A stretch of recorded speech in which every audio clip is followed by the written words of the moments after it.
de Davina Itu. Mais pour ceux qui assistent à ce genre de manifestation entre guillemets littéraire au sein de l'établissement de NSI, il convient de rappeler que c'est grâce à une initiative, je vais mettre encore une fois sa modestie à rude épreuve, de Michel de Spéville, qui a toujours voulu que ces établissements hôteliers comportent un volet culturel. Je voudrais applaudir. Et ça dure maintenant depuis plus de 2 ans, en alternant lancement de livres et conférences. La dernière conférence a eu lieu hier, c'était sur la vie et les combats de Rémi Ollier. Davina Itu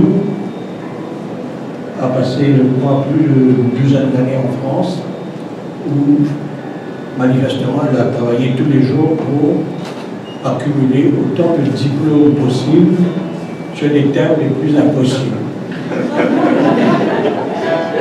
J'espère que ça vous aidera à aller fouiller un peu sa biographie sur Google.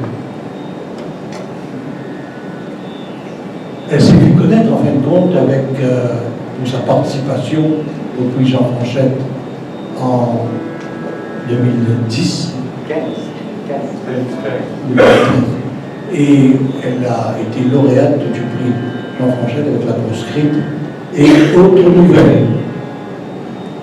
Comme c'est une récidiviste, elle a fait un autre ouvrage, donc Misère, qui a participé à ce concours organisé par la COI en partenariat avec l'Organisation internationale de la francophonie, le département de La Réunion, qui regroupe, comme vous pouvez deviner, les 5 îles de l'océan Indien, et sur 49 participants. Son texte a été choisi et Misère a obtenu le prix Indien-Océanie en décembre de l'année dernière. Je crois que c'est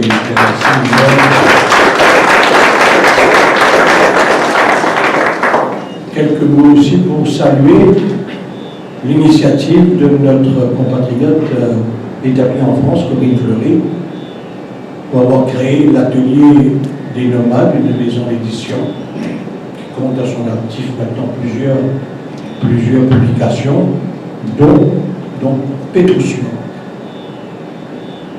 que Jean-Michel de Spéville a choisi d'ailleurs, s'en est inspiré pour sa librairie au sein même de son établissement à côté de la réception. Je vous dis ça parce que Pétrusman, vous y trouverez des livres d'auteurs mauriciens et étrangers, mais qui parlent de l'île Maurice. Je crois que c'est avec une curiosité quand même, une version du livre de Pétrusman de Malcolm de Chazal à l'époque. Donc après, si jamais vous avez un cadeau à faire, n'hésitez pas à aller à Pétrusman, et il y a plein de livres qui sont là-bas. Une lecture soufie de l'œuvre, car vous allez découvrir des poèmes mystiques dignes de Rumi, d'où l'approche de ce soir. Alors, Misère, un boléro de derviche tourneur, une épopée mystique en 4 strophes, une musicalité soufie, un élan spirituel, une saveur poétique dans la tradition mystique de Rumi à Tagore. L'auteur nous invite à porter une oreille délicate à des lamentations de cet océan qui nous refusait la charité, à regarder de la lune que les notes du vina ne pouvaient atteindre Il faut se lancer vers elle, cette voie qu'on ne possède pas, sinon la lune ne serait plus gardienne de ta vie. À contempler l'énergie autour de ce puits qui renfermait les eaux de cet homme saint, Baba, qui avait pratiqué tant de pénitences intenses. L'auteur nous invite à revenir vers un temps où rien n'existait.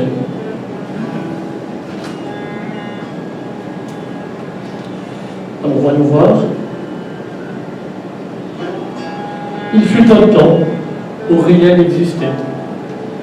Lorsque le silence a connu sa première fissure, la lumière a jailli de sa gorge bleue, le poison avait le goût étrange de la création, et sur les lèvres de Shiva, les créatures impatientes rêvaient de partir.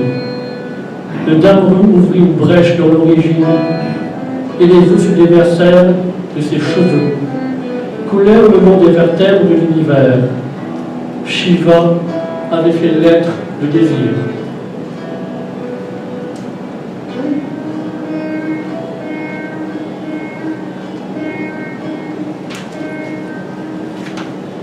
L'auteur nous invite aussi à contempler l'univers mystique de l'aimer, le concept que le Soufi appelle the beloved.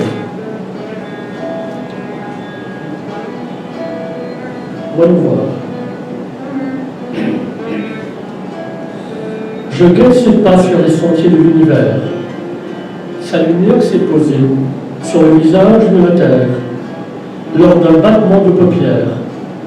Ne parlez pas de lui, l'aimé qui traverse le souffle depuis la nuit des temps. Ô toi, Seigneur de Médine, ô nous, buveurs de ton rire, abreuve d'ablution nos gorges assoiffées, ne desserre pas tes mains, le parchemin de nos vies tient entre tes doigts. Ou encore, l'auteur nous invite à contempler l'univers mystique, l'envol mystique, en fait, de l'œuvre.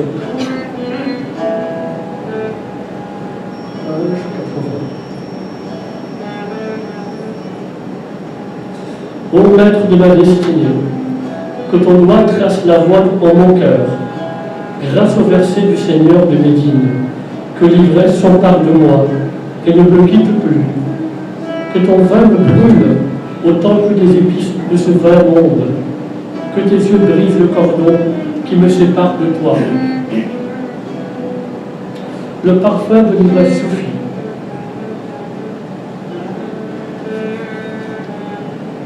J'ai tourné la tête lorsque tu m'as cherché dans les vergers.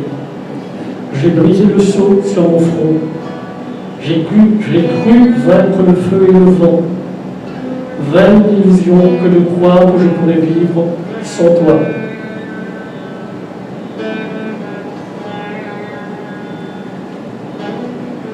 Et encore, l'oiseau s'y posait sur mon front, sur un beau soir d'été. Son chant s'est glissé dans mes cheveux noirs, le temps d'une éclaircie. Tu as alors respiré contre ma peau, et depuis ce jour, j'ai perdu le monde et ses rumeurs.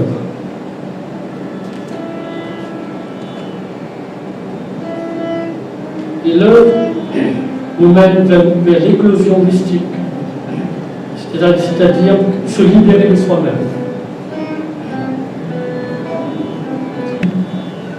Le docteur Davina et le docteur Moïni, Finet, Sadek, mesdames, messieurs. Après le prix Jean Fanchette 2015, j'ai eu de nouveau l'occasion de lire un texte de Davina Hindou comme membre du jury, cette fois du prix Indien Océanie 2019. Je voudrais donc vous dire quelques mots sur misère par rapport à la prospérité. Le texte primé en 2015. Il faut relever d'emblée que l'auteur passe d'un genre littéraire à un autre, de la nouvelle aux Romains. Je sais qu'elle a écrit également un magnifique recueil de poèmes à partir d'un ensemble d'images. Donc, avis aux éditeurs et surtout à Corinne Fleury. Lors du lancement de la proscrite et autres nouvelles en 2016, puisque c'est la proscrite qui a été primée, l'IQ était lauréat du prix, donc la proscrite, et puis lorsque ça a été publié, elle a ajouté 2 autres nouvelles, et donc le recueil propose 3 nouvelles, la proscrite et 2 autres nouvelles.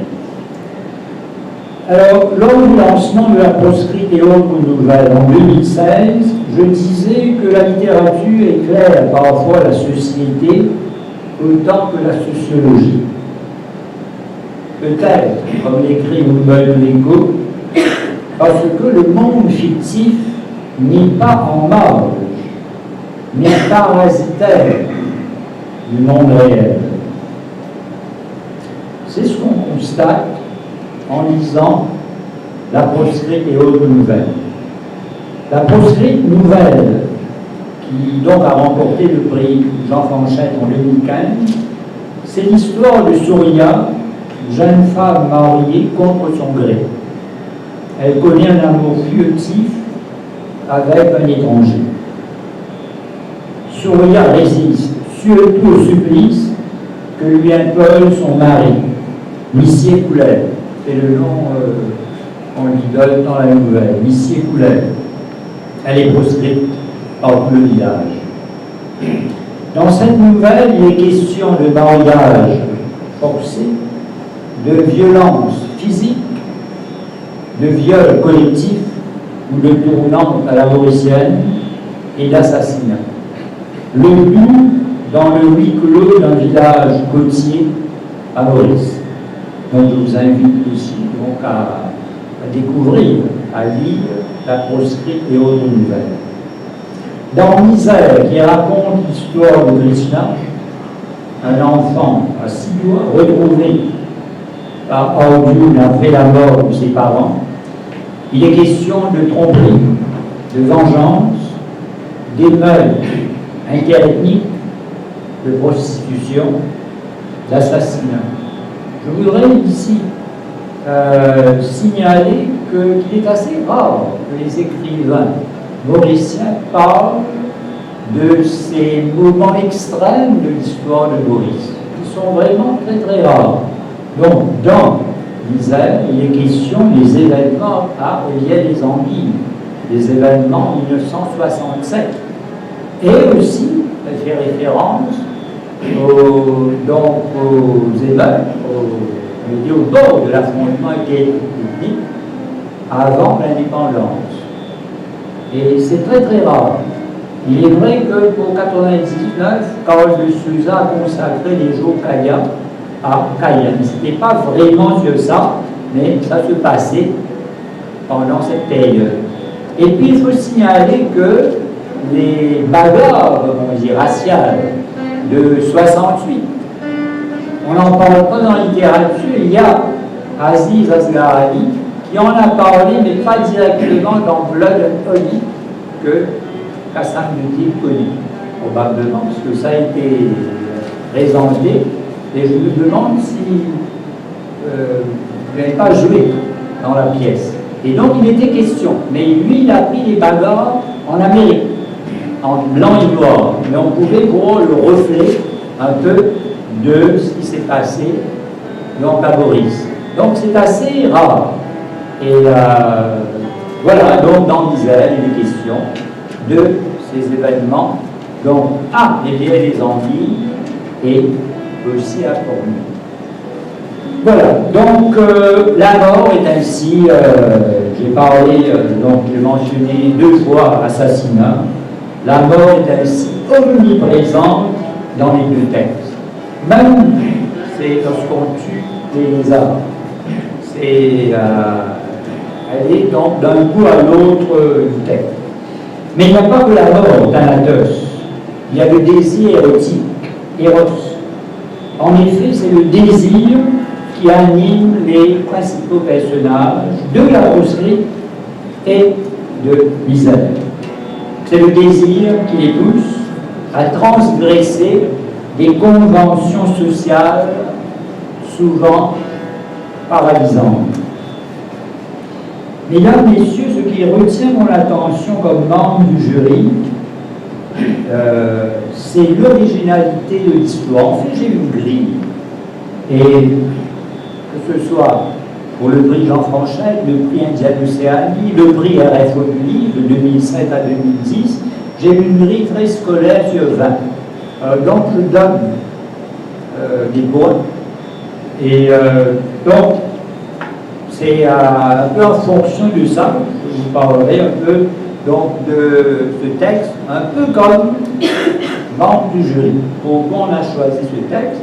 Et je dois vous dire que David Naïtou a eu, mais on le dit pour le prix Goncourt, le prix Renaudot, 3 voix sur 5, ce qui est extraordinaire, 3 sur 5.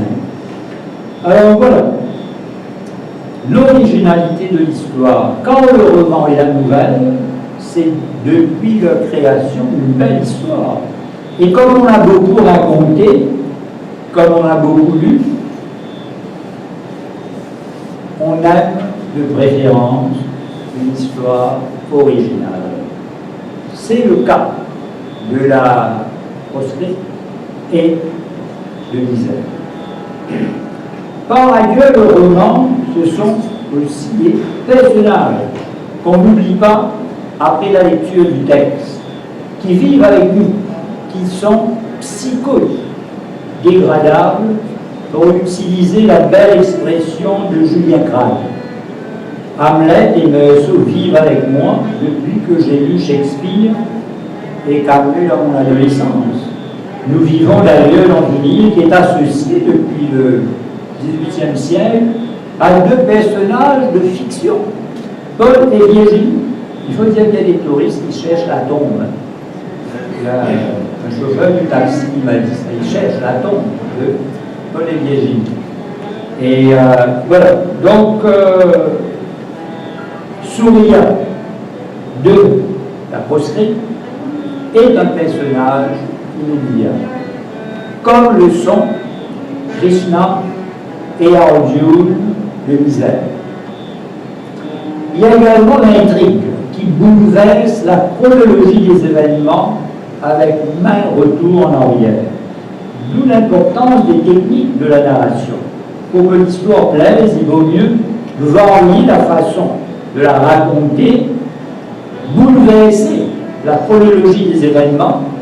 Umberto Eco, aujourd'hui, a fait tout un séminaire sur une nouvelle, Sylvie, pour étudier comment les événements se déroulent chronologiquement et comment ils sont présentés par Gérard de Nerval.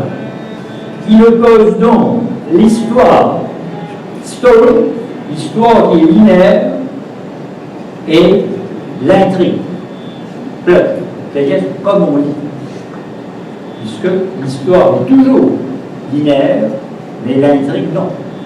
C'est l'écrivain donc bouleverse.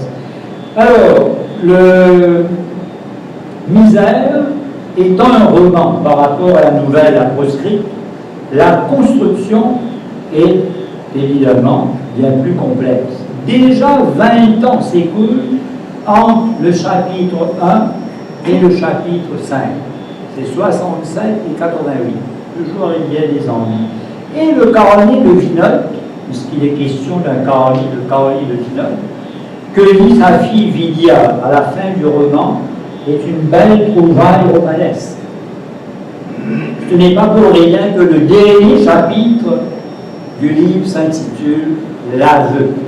S'il y a l'aveu, c'est-à-dire que c'est là qu'on apprend ce qui s'est passé au début, même du roman. Voilà. La littérature emprunte à la langue, que lui apporte-t-elle en retour?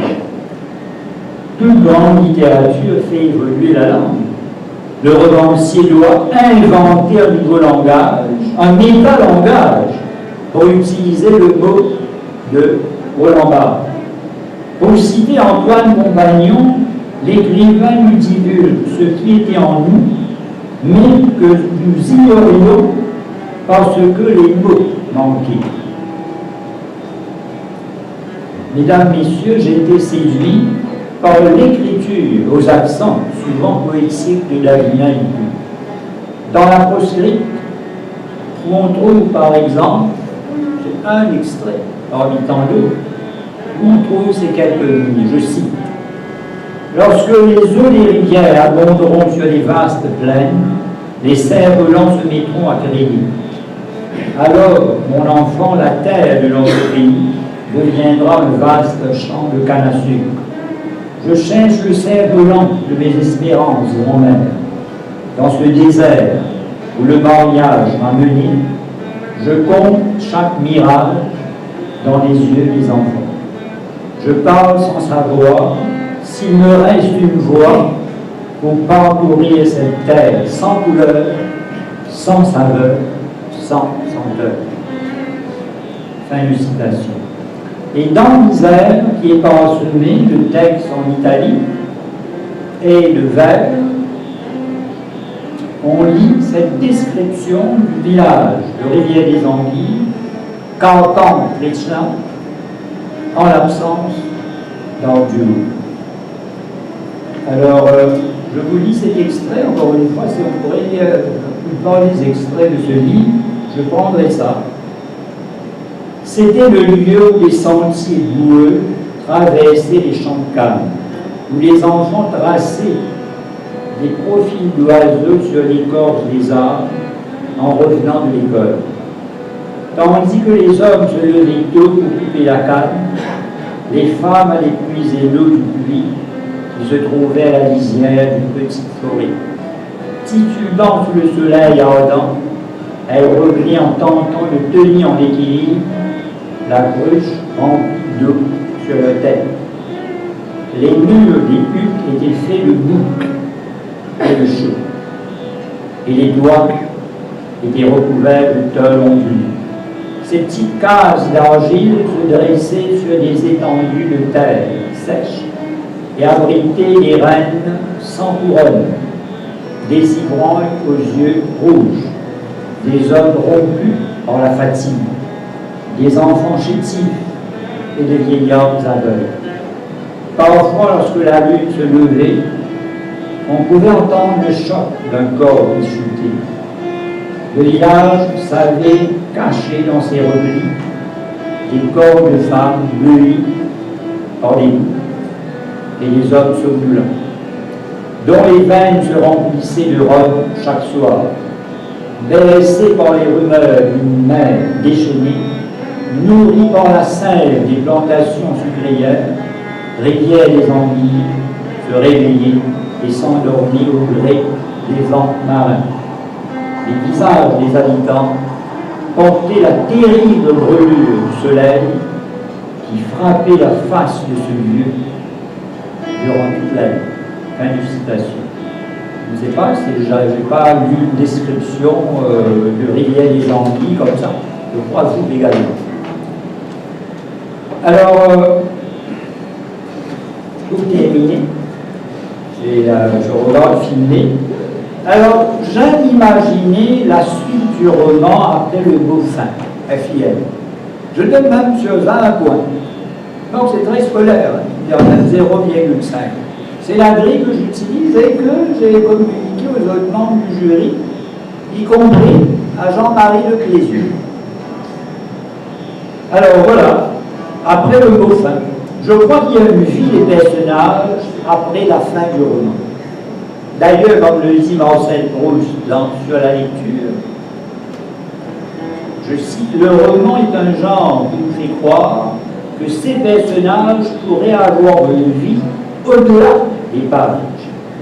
Donc ce n'est pas sentimental ou naïf que de penser à ce qui pourrait leur arriver lorsque nous avons terminé la lecture du roman. Et d'ailleurs, je dois vous dire que Proust, lorsqu'il lisait un roman, il ralentissait la vitesse de lecture, parce que ça allait prendre fin. Et après, lorsqu'il avait terminé, il marchait un peu en haut là, parce qu'il se demandait mais qu'est-ce qui va se passer, que deviennent les personnages, puisqu'il a vécu tous ces jours là, ces semaines, qu'est-ce qu'il y a, qu'est-ce qui se passe après? Ben voilà, donc la fin, j'aime la fin ouverte, pas ça s'arrête là. Mais tous les grands romans le sont. Hein. Alors, j'aime bien la fin de Misère qui se termine sur un ultime refrain chanté par les prêtres dans un temple où se trouve un personnage humain que rejoint Vidya, alors que le personnage central, Krishna, quitte le tel. Donc on ne sait pas ce qui va se passer. C'est-à-dire qu'on imagine un peu, c'est après, ça doit s'arrêter quelque part, et on imagine, et c'est pas toujours donc ça peut varier donc d'un lecteur à un autre. Voilà. Pour conclure, je dirais que par ses qualités d'écriture, sa construction de l'espace romanesque, j'ai vu un extrait là, au hasard, Rivière des Antilles, mais il y a l'espace que l'auteur donc a décrit, a construit. Alors sa création des personnages, ses techniques de narration et les thèmes qu'elle aborde dans sa nouvelle et son roman, sa nouvelle, La Proscrite, et son roman Misère, Davina Hitu a dépassé largement le stade des promesses. Je suis convaincu qu'elle peut obtenir encore d'autres prix littéraires. Elle n'a pas encore dit son dernier mot, ou plutôt écrit son dernier mot. Je suis extrêmement émue et heureuse d'être là devant vous. Je remercie la série. Alors, Véronique, qu'est-ce qui t'a dit Noël que je rencontre enfin aujourd'hui? C'est un grand plaisir, un grand honneur. Gilles, merci de nous avoir accompagnés durant ce voyage. Je remercie vous tous en fait, parce que sans vous, rien n'aurait pu être fait. Sans le monde, rien ne peut être fait. Sans l'humanité, rien ne peut être fait. Donc, merci à tout le monde, mon père, ma mère et mon frère qui m'ont toujours accompagné. Et une personne très spéciale, mon fiancé, donc qui est là dans la salle ce soir, qui m'a toujours encouragée et qui a cru en moi. Merci beaucoup. Donc voilà, si je me tiens devant vous ce soir, c'est parce que mon écriture a trouvé une voie. Et c'est incarné finalement dans un livre. Je me souviens encore de moi-même, devant l'écran blanc. On s'y tient comme on se tient au bord d'un grand exil. On coule alors de l'étrange feu, pressentant obscurément que quelque chose naîtra, que des créatures émergeront de l'ombre, que la lumière viendra du plus noir de la nuit. On veut alors le plus loin que le feu, le vent, l'orage, la pluie. Pourquoi ai-je donc voulu cette traversée-là? Sans doute pour pénétrer dans les entrailles de voyage. De voyage qui est en même temps descente en soi. Et élévation vers un ciel, où se meurent les dieux. Les dieux, et de grands oiseaux peut-être. Des oiseaux qui nous éclaboussent de leurs ailes à chaque instant. C'est comme cela que je perçois l'écriture. Un éclair d'ailes froissées qui fait naître d'étranges visions. Je me suis demandé alors, qu'est-ce qui se cache derrière un cœur qui s'émeut devant le ruissellement de la pluie? Pourquoi l'esprit défaille-t-il lorsqu'il contemple la misère humaine? Pourquoi cette nostalgie qui me ravage parfois? Qu'est-ce que je porte en moi? Qu'est-ce que nous portons tous en nous? Quelle étrange histoire façonne nos sensibilités et notre rapport au monde? Quelle gargouille ronge les entrailles par de sombres nuits? Écrire, c'est contempler l'évaporation de ses propres désirs, alors qu'ils deviennent lourds. Écrire, c'est mettre à l'intensité.